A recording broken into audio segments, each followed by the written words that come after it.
Hello everyone. तो आज हम बात करेंगे इंडियन पॉलिटी, इंडियन कॉन्स्टिट्यूशन के एमसीक्यू ऑब्जेक्टिव टाइप क्वेश्चन के बारे में।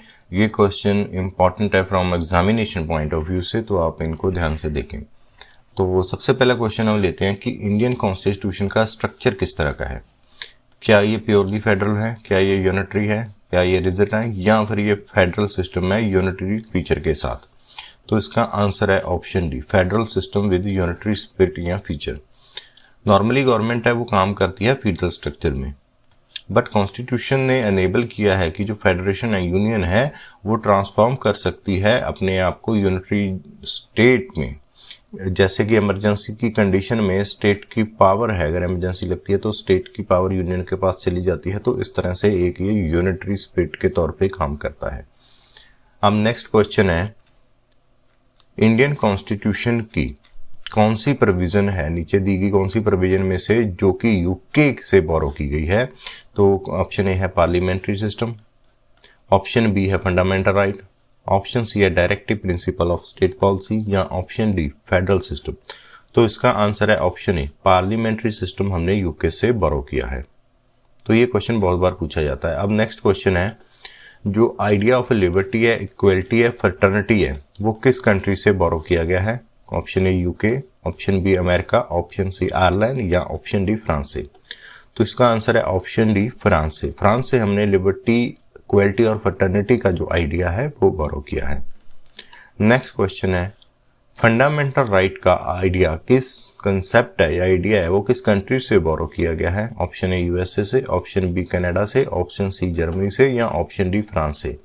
तो इसका आंसर है ऑप्शन ए, यूएसए से हमने फंडामेंटल राइट का जो आइडिया है वो बोरो किया है।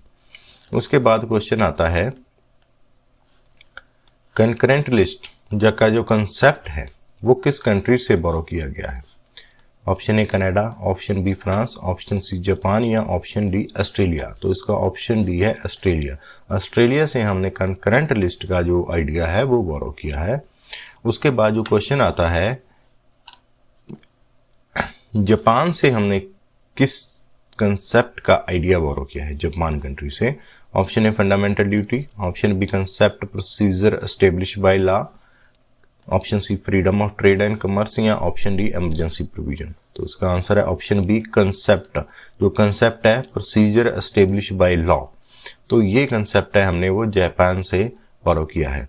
तो अब नेक्स्ट क्वेश्चन आता है, जब ओरिजिनल कॉन्स्टिट्यूशन बना, ओरिजिनल कॉन्स्टिट्यूशन था, तो उसमें कितने आर्टिकल और शेड्यूल थे। Option A 442 article 12 schedule, 395 article 8 schedule, option C 447 article या 12 schedule, option D 95 article, 395 article या 10 शेड्यूल। तो ऑप्शन बी 395 आर्टिकल और 8 शेड्यूल इसमें टोटली जो ओरिजिनल थे जब ये कॉन्स्टिट्यूशन बना।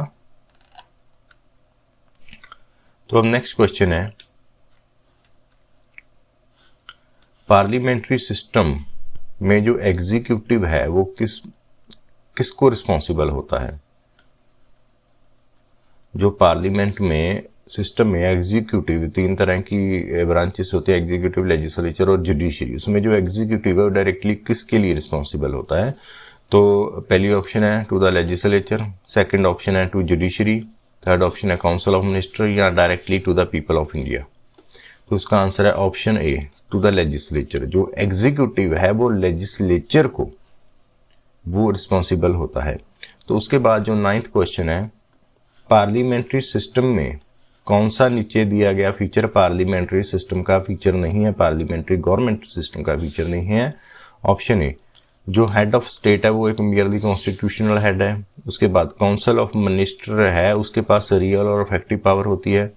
उसके बाद ऑप्शन सी है, प्रेसिडेंट है वो real executive head of government का, या option D council of minister है वो आंसरेबल है लेजिस्लेचर के लिए।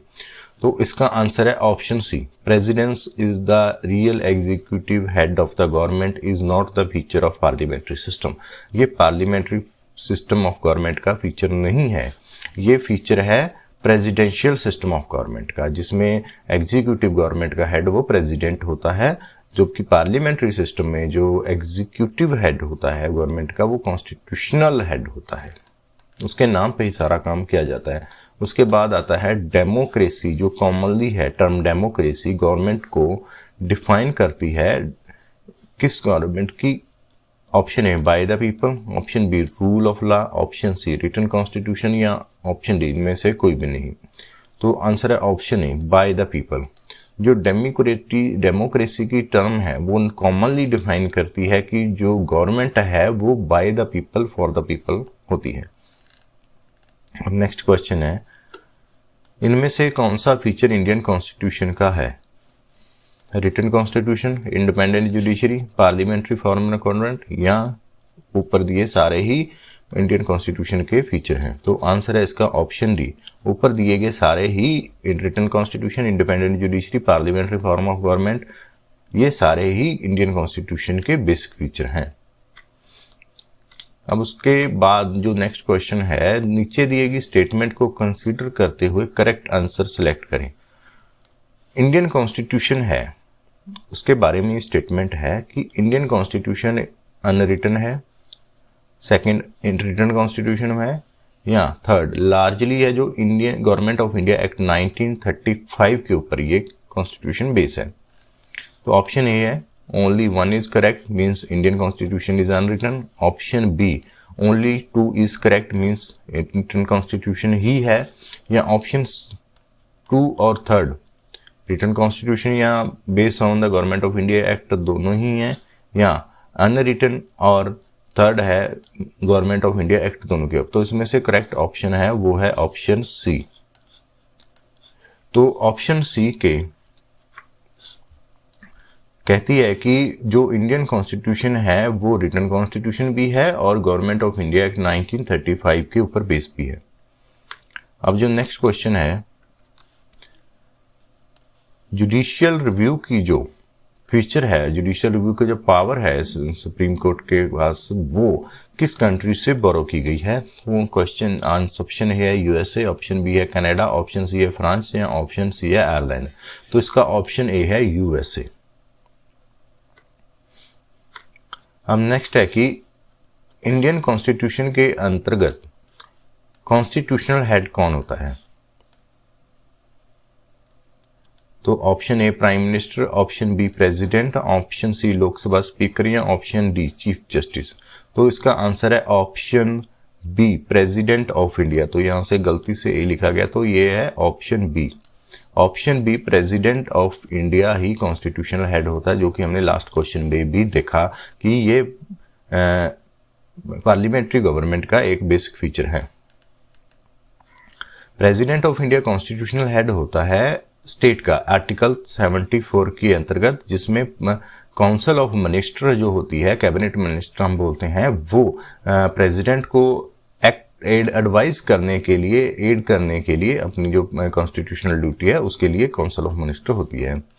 तो उसके बाद जो लास्ट क्वेश्चन है वो क्या है कि जो कॉन्स्टिट्यूशन में फाइनल अथॉरिटी कॉन्स्टिट्यूशन को एक्सप्लेन करने की किसके पास है? इंटरप्रेट करने की, कॉन्स्टिट्यूशन को इंटरप्रेट करने की जो अथॉरिटी है वो किसके पास है? ए लेजिस्लेचर, बी एग्जीक्यूटिव, सी सुप्रीम कोर्ट, या डी प्रेसिडेंट ऑफ इंडिया। तो इसकी ऑप्शन है सी, सुप्रीम कोर्ट ऑफ इंडिया के पास कॉन्स्टिट्यूशन को इंटरप्रेट करने की और कॉन्स्टिट्यूशन का मीनिंग बताने की जो अथॉरिटी है वो लाई करती है सुप्रीम कोर्ट इंडिया के पास। तो फ्रेंड्स, ये थे हमारे इंडियन पॉलिटी, इंडियन कॉन्स्टिट्यूशन के ऊपर एमसीक्यू क्वेश्चन। तो नेक्स्ट वीडियो के लिए आप हमारे साथ बने रहिए। Thank you for watching this video. Thank you.